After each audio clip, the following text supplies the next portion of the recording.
نن د دنیا سرمایدار خو خلق ځان ته راوایي اعلانو کې چې پلانې زکات ورکړي نو چې زکات پسې ورشي نو 3 به سوکه درکړي او 10 به روپۍ درکړي یو 3 سوکه به دې ووایي بیا به چې دی 10 روپۍ درکړي په دې لوړګي کې یو ډېر لوی مالدار د هغه د زکات خاص ورځ به د خدای شانو په هغه ورځ زه هلته پېښ شوی چې دا غوبل مې ولیدو نو بس یو بیا 3 سوکه والو او بیا به 10 روپۍ ورکړل ایو سړی ور سره سچېړو کویل ویلی صحیح وې تړی نو زه ورنږدې شوم ما ورته لاجی صاحب ګوره څوک چې نن تړلو یا وهل کا ګوره څوک چې نن تړلو یا وهل کا پیخ به په هغو شي چې به تړلم به وهل کا د دې 10 روپو په عوض کې چې تا پې سړی وتړلو نو دا خو به یو ساعت تړلی چې ته به پې 100 کاله تړلی کېږي بدبخته کمبخته دا ورکړه دې ته وایي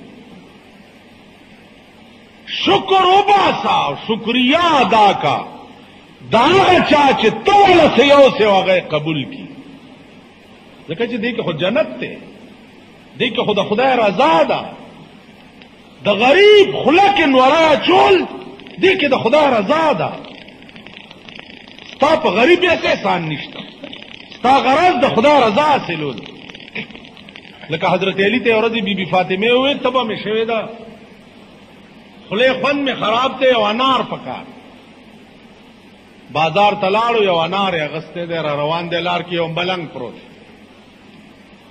حضرت علی ته دا انار مال راکا وی والا وی نه د سینال دلته کېنا انار مات کا دانې ته وباسا زما خله کې راچوا زنا جوړم لاسونه نشم خوځولې چې ځا انار اخرم بیا مې خله پاکه کا او بیا لاړ که دومره کولې شډېره خله کې نه خپل انار دی وړه ځا هغه هم داسې کولې شو حضرت علی کرم الله تعالی وجهه کېناستو انار سپین کو د غریب په خوله کې اچي پاکستان مالدار ودسی کی اوبه کی مولانا صاحب وای ته هم د جنت ټیکټ مالدار سړی لور کې خبر نه پاس مونږ دا غټ سانډا چې مړی مونږ مخې سره جنتی څنګه کې د دې جنت سره تکار د جنتیان 170 کالو یو بوډا دی او سم ژوندې دی 170 کال او سم ژوندې هغه سره یو علم دی کشف قبور ورته وي قبر کې د مړي حال معلومول چې د څه حال دا علم یا مولانا احمد علی لاهوری رحمت الله علیه سره یا دې سړي سره ما د شپې په 10 بجې ورته وي ما ته د قبر یو کشف وکړ چې زم یو مړی ورته راځه ما ته وی راځه چې پاسې دو کې شو ما ته وی چې مړی درته خیم خو دې ډیرو کې د سمړی نشته چې وی ګوره وړه دې خوشحال شي دا ټول په قبرونو کې ناشتي او غوښې ته پرې کېږي لګیا دي او څوک د پکوړې غوندې په قبر کې تلیږي لګیا دی په کړهي کې نو کدی ولید نو ټول عمر بروټه خوندر نه کی شپې 10 بجې وې د کوټې نه مې بار منډه کړه مالجی ماته مخه وې راځه خیم درته ما نه وته زما عزیزانو رسول الله صلی الله علیه وسلم فرمایي صحابه ته چې کاش کده دې یې نه وای چې بیا به تاسو مړی نه خخوي نو ما به د دې قبرونو حال درته لک خودلې وې چې لاندې دوی سره سکیږي ته خو خاورې په واچو خبر خلاص شي بس مړ شو لاړو نه مړ چرته دی خو بیړه غرق اوس شو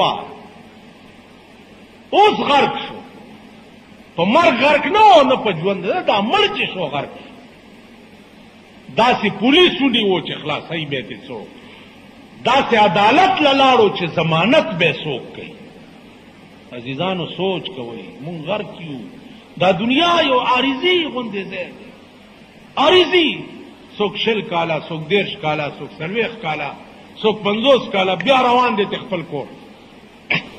حضرت علی کېناستو او اناری سپین کا غریب سړی تخله کې اچوا چې خلای والا په خپل لمنې پاک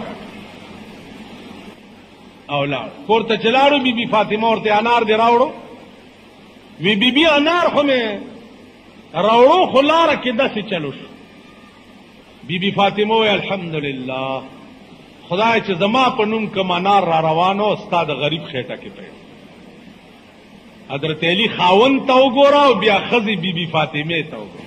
ته خو خپل خزي ته وایې کنه چې خزي تعالی مې یو شعر روان کړو لار کې یو غریبه خزه واغېله مې ورک زمون خزي بچوي. وای بس کا ته مونږ ته معلومه تا کور ته چې راغلې ما خورز نه کټلې استاد. وای دې کنه اوس بی بی فاطمه غوندې خزه به کم ځای پیدا کړي او حضرت علی غوندې خاون به کم ځای پیدا. دروازه وټکه یو سړی راغی 9 انارې په لاس کې نیولې دي او حضرت علی ته وایي چې دا خپل امانت واخله.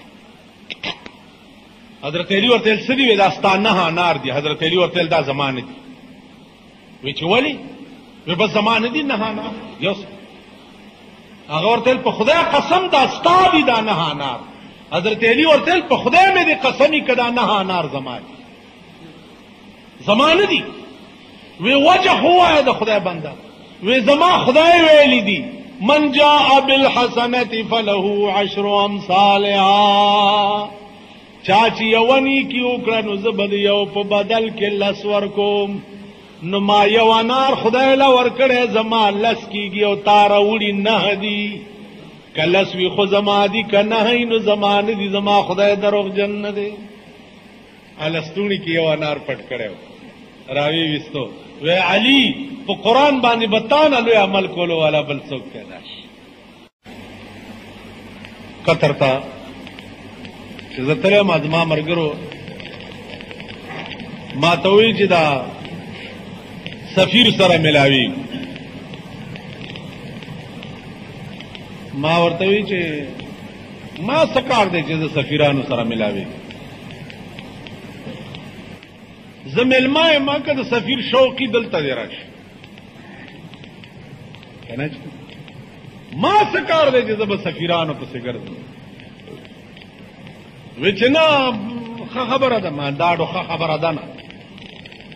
سفیر ته دا خبر اورسېده چې مولانا صاحب داسې وایي. نه ښه سړی وه په خپله راغی. ما ته یې یاره تا داسې ولې ویلي دي که زما ځای ته راغلی وی نو بده خو نه وه.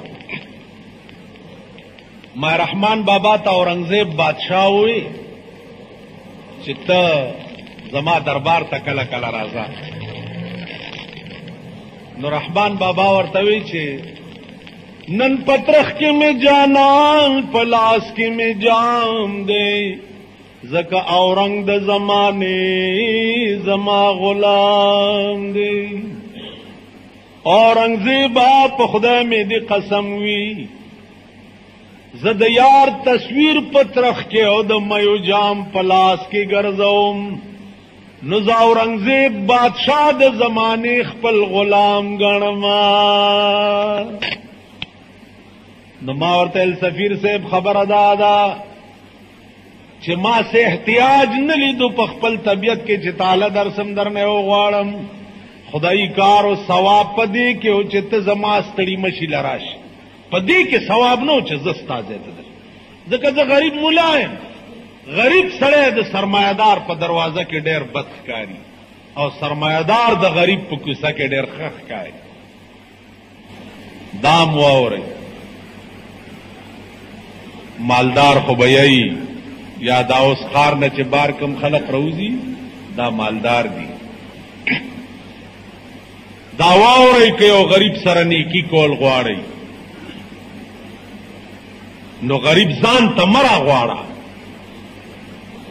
کور ته مرا غواړه. جواب ورپسې مکوه. د شپې بوزای وها بوزای او نیمه شپه کې ورشه او دروازه ورته وټکوه. پیسې وي که اوړه وي که غوړي وي که چای وي که چینی وي داسې پندو کې ولا ورکا ته څوک وای زه هیڅ څوک نه یم د خدای بنده وم او تعالی مې دا شعر وړی دی بس چې دې اونه پیژې رسول الله صلی الله علیه وسلم فرمایي پاغه خدای باور وکړي چې ته د خدای په نوم ورکړو کې او په دې خلاص ورکې او دې ګستم پتهونه لګي دغسې به چاته پته نه لګېدلې او د قیامت په ورځ به اعلان وشي چې دا سړی د دې ټولو د منځه وباسي او جنت ته